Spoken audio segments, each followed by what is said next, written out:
Welcome back to the KALPA Professional Development Management video series. And today we're going to talk about the special request process. So when we built the PDMS, we realized that there was going to be a need for teachers to be able to record something in their professional development plan that wasn't in the online catalog. So if you've watched some of the other videos in the series, you understand that KALPA has a built-in catalog of district provided or approved professional development activities that the teachers can go in. They can click the registration button here, search and find those PD activities and register for them. We can also push PD into their plan or pre-register teachers in order for them to get things in their professional development plan. But we understand that there will be times when teachers need to get something else in their professional development plan, which could include a conference outside the school district, maybe at an ISD or college or university. Maybe it's something like mentoring time where it's something that counts for professional development, but it's not actually in the catalog. It's something they kind of do on their own time. So we built a process to allow teachers to enter that into KALPA, and then it goes through an electronic approval process within KALPA for that PD get approved and to count for PD. So when you click the special request button here on the PD form, this is where teachers can actually enter PD into KALPA. By the way, other than typing into this form, almost everything else the teachers do in KALPA is very simple point and click type activity. So as I type something into KALPA, you'll notice that it actually scans the online catalog to look for things that might be a match in order to suggest to teachers that they may not need to submit a special request. What they're putting into KALPA may already be in the catalog. But I'm going to go ahead and put in a reading conference. It allows you to, there's a district definable series of course types that they can select from, which can change the behavior of the approval process.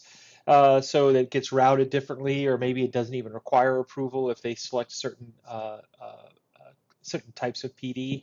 So I'm going to go ahead and just put in a sample, an hour. I'm going to go to a conference. And I'm going to pick a date. There's a date picker here. You can actually pick dates that are coming up in the future. So if teachers can use KALPA to register it replaces a conference request process. So if they want to go to something in the future, they can use KALPA to submit a request for permission to go to that PD activity. And so in many districts, KALPA will either supplement or completely replace a conference request process that you may have. You can also select and put PD in for the future or in the past. So it's something that teacher already did and they want to get credit for it, they can put it in. There's an unlimited length field here for a description. Teachers can type a description. They can cut and paste in the description. You can see that it's formatable with bolds and underlines and all that kind of stuff. And then down here, you'll notice that you can do an attachment. So if a teacher would like to attach a workbook or an agenda or something that will become part of their PD record, they can do that. If they've completed the PD activity and they have like a certificate of completion or something they want to include in their PD form or for the approver, they can do that as well. So they can attach an attachment. And then when they hit submit, that goes into their plan with a status of pending. So you'll see that this reading conference is now in the teacher's plan with a status of pending. This now goes through a district configurable approval process where it may get routed to the principal or the teacher supervisor or their principal for approval, and then you can have it routed to other people for approval as well. That's kind of a district configurable process that we'll implement for you during the setup phase. And once it gets approved, it either gets changed to taken if it's something that has happened in the past, or it will become registered and the teacher will get permission to go. And all along, by the way, the system is sending email reminders. So it gives the teachers email status updates on the status of their request and whether it's been approved.